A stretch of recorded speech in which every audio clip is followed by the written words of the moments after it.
নমস্কার বন্ধুরা, আজকে আমি আলোচনা করব ক্লাস 5-এর পরিবেশের তৃতীয় পর্যায়ক্রমিক মূল্যায়নের 8 নম্বর মডেল স্কুল। আজকে প্রথম প্রশ্ন আছে, একটি পরিবেশ বান্ধব যানবাহন হলো, এটা হবে সাইকেল। প্রথম কাগজ তৈরি হয় চীনে। তুবড়ি বানাতে লাগে কাঠকয়লা। সূর্য থেকে পৃথিবীতে আলো আসতে সময় লাগে 8 মিনিট। চন্দ্রগ্রহণ হয়, এটা হবে পূর্ণিমা তিথিতে। পশ্চিমবঙ্গে কয়লা খনি আছে রানীগঞ্জে। বিশ্ব বয়স্ক অবমাননা প্রতিরোধ দিবস হয় 15ই জুন। আয়লা ঝড় হয়েছিল 2009 সালে। পানসি হলো ছোট পালসহ নৌকা। ঝালং জলবিদ্যুৎ কেন্দ্রটি গড়ে উঠেছে জল ঢাকা নদীর ওপর। তালপাতায় লেখা বইগুলিকে পুঁথি বলে। 14 বছর বয়স পর্যন্ত অবৈতনিক শিক্ষালাভ করা শিশুদের অধিকার। যিনি পরিষেবা গ্রহণ করেন তাকে উপভোক্তা বলে। ট্রাম বিদ্যুৎ শক্তিতে চলে, তাই বায়ুদূষণ কম হয়। হুইয়া পাখির পালকের জন্যই মানুষ তাকে মেরে ধ্বংস করে দিয়েছে। সত্য মিথ্যা দেখো।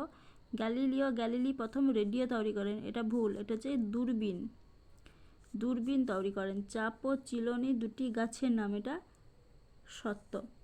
ছোট গির্জাকে বলে ক্যাথিড্রাল, এটা হবে বড় গির্জাকে বলে ক্যাথিড্রাল।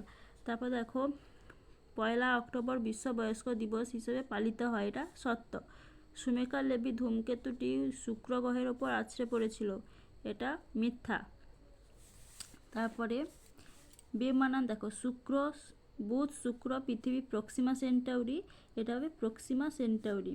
হাল পানসি পাল দাঁড়, এটা হচ্ছে গিয়ে পানসি। পেট্রোল ডিজেল কেরোসিন কয়লা। সৌরশক্তি জলবিদ্যুৎ জৈব গ্যাস বায়ুশক্তি, এটা হবে জৈব গ্যাস। কাক চড়ুই হুইয়া বক, এটা হচ্ছে গিয়ে হুইয়া। তারপর আছে মেয়েদের কত বছর বয়সের নিচে বিয়ে দেওয়া উচিত নয়, এটা হচ্ছে গিয়ে 18 বছর বয়স। তারপর হচ্ছে পশ্চিমবঙ্গের প্রধান খনিজ সম্পদ কি? কয়লা। জেলির শিশিতে ভারত সরকারের কোন ছাপ দেওয়া থাকে? এটা হচ্ছে FPO। হরপা বান কি? পার্বত্য অঞ্চলের নদীগুলি নুড়ি পাথর জমে অগভীর হয়ে গেছে, ফলে হঠাৎ প্রচুর বৃষ্টি হলে নদী অত জল বয়ে নিয়ে যেতে পারে না। তখন নদীর দুকুল ছাপিয়ে বিশাল জলপ্রবাহ সব কিছু ধুয়ে নিয়ে নিচের দিকে নামতে থাকে, একে হরপাবান বলে। এটা হচ্ছে কি সহায়িকাতে 301 নম্বর পেজে আছে।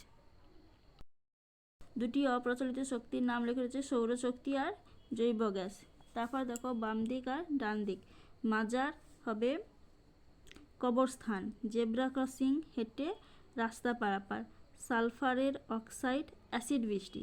জেনারেটর ডিজেলের শক্তি। সুনামি সমুদ্রের নিচে ভূমিকম্প। তারপরে বলেছে নিচের প্রশ্নগুলির উত্তর হচ্ছে, বন থেকে আমরা যে সকল জিনিস পাই তার মধ্যে 4টা জিনিসের নাম। মধু, ফল, জ্বালানি, ঔষধ। সূর্যগ্রহণ কয় প্রকার ও কী কী? সূর্যগ্রহণ 2 প্রকার, পূর্ণগ্রাস সূর্যগ্রহণ আর খণ্ডগ্রাস সূর্যগ্রহণ। শিশুদের 2টি অধিকারের উল্লেখ করো। এই দেখো শিশুদের অধিকার: বেঁচে থাকার অধিকার, খাদ্য পানীয় জল পাওয়ার অধিকার, অবৈতনিক বাধ্যতামূলক শিক্ষা লাভের অধিকার, মারধর ও মানসিক পীড়ন থেকে সুরক্ষার অধিকার, নিজের মত প্রকাশ ও আলোচনার স্বাধীনতা। এরপরে প্রশ্ন আছে, জীবাশ্ম জ্বালানি কিভাবে তৈরি হয়? এই দেখো, উদ্ভিদ ও প্রাণীর দেহাবশেষ শিলাস্তরের মধ্যে চাপা পড়ে ভূগর্ভের তাপ ও চাপে পরিবর্তিত হলে তাকে জীবাশ্ম বলে। এই জীবাশ্ম সৃষ্টির সময় জীব দেহাবশেষ ভূ অভ্যন্তরের চাপ ও তাপে এবং রাসায়নিক বিক্রিয়ায় পরিবর্তিত হয়ে যখন জ্বালানি খনিজে পরিণত হয় তখন তাকে জীবাশ্ম জ্বালানি বলে, যেমন কয়লা, খনিজ তেল, প্রাকৃতিক গ্যাস। এরপরে আছে খনিজ সম্পদে ধস প্রতিরোধের 2টি উপায়। এই দেখো, ভূমিধসের কীভাবে মোকাবিলা করা সম্ভব। কয়লা খনি অঞ্চলে থাকা গর্তগুলিকে উন্মুক্ত ফেলে না রেখে তাকে বালি কিংবা মাটি দিয়ে ভরাট করতে হবে। কয়লা খনি সংলগ্ন অঞ্চলে প্রচুর পরিমাণে গাছ লাগাতে হবে। কয়লা খনিগুলি থেকে একসঙ্গে অধিক পরিমাণ কয়লা না তুলে কয়লা উত্তোলনের একটা নির্দিষ্ট লক্ষ্যমাত্রা রাখতে হবে। নিরাপদে পথ চলার 2টি নিয়ম লেখো। হচ্ছে 280 পেজ। এই দেখো, সবসময় ফুটপাথ দিয়ে হাঁটা, রাস্তা পার হতে গেলে সিগন্যালে সবুজ মানুষের ছবি জ্বলে উঠলে তবেই জেব্রা ক্রসিং দিয়ে রাস্তার ওপারে যাওয়া। ফুটপাথহীন রাস্তার বাম দিক দিয়ে সাবধানে হাঁটা। রাস্তা পারাপারের জন্য ফুটব্রিজ ও সাবওয়ে থাকলে তা ব্যবহার করা। রাস্তায় অন্যমনস্কভাবে না চলা, এইগুলো।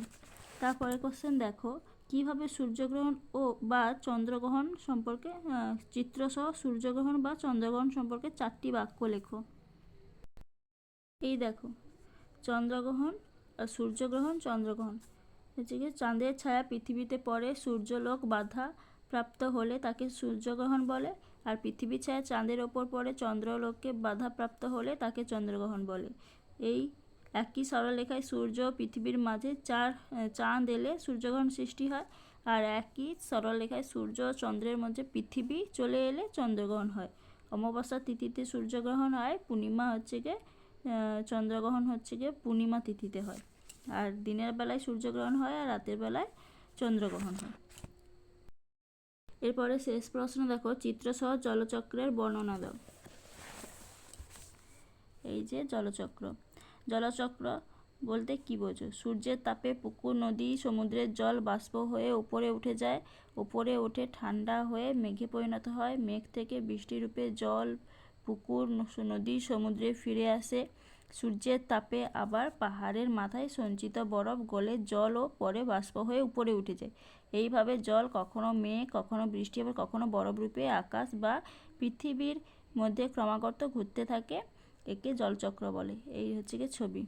এই ছিল আজকের আলোচনা। যদি ভিডিওটা ভালো লাগে তাহলে অবশ্যই আমার চ্যানেলটিকে সাবস্ক্রাইব করবে। ধন্যবাদ।